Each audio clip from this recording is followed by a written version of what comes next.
নমস্কার বন্ধুরা, AB family ব্লগে আপনাদের প্রত্যেককে স্বাগত। কেমন আছেন? আশা করি ভালোই আছেন। আমিও ভালো আছি এবং আমার পুরো পরিবার ভালোই আছে। তো আজকে আমরা যাচ্ছি কনকপুরা।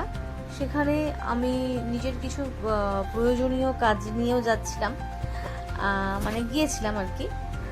আর তার সাথে আমি গিয়েছিলাম মাছ নিতে।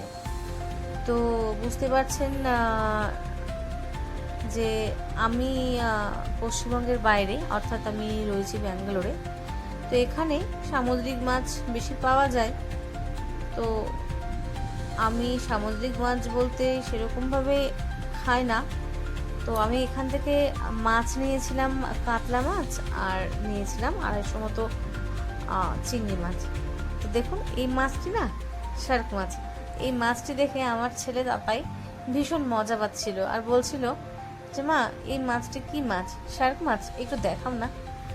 তো আমিও বেশ হতচকিত হয়ে গিয়েছিলাম, কারণ এই মাছকে আমরা কিন্তু বাড়ির অ্যাকোরিয়ামেই দেখেছি, আর মাঝে মাঝে টিভিতে সমুদ্রে এই মাছকে দেখেছি। তো যাই হোক, আজকে এই মাছকে এইরকম বিশালাকৃতি এক কন্টেনারে বরফের উপরে সজ্জারত থাকতে বেশ আমারও মজা লেগেছে।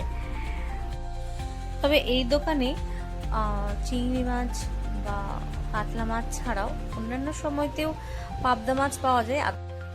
আজকে মেলেনি, তবে কাতলা মাছ আর চিংড়ি মাছ নিয়ে বাড়ি ফিরলাম।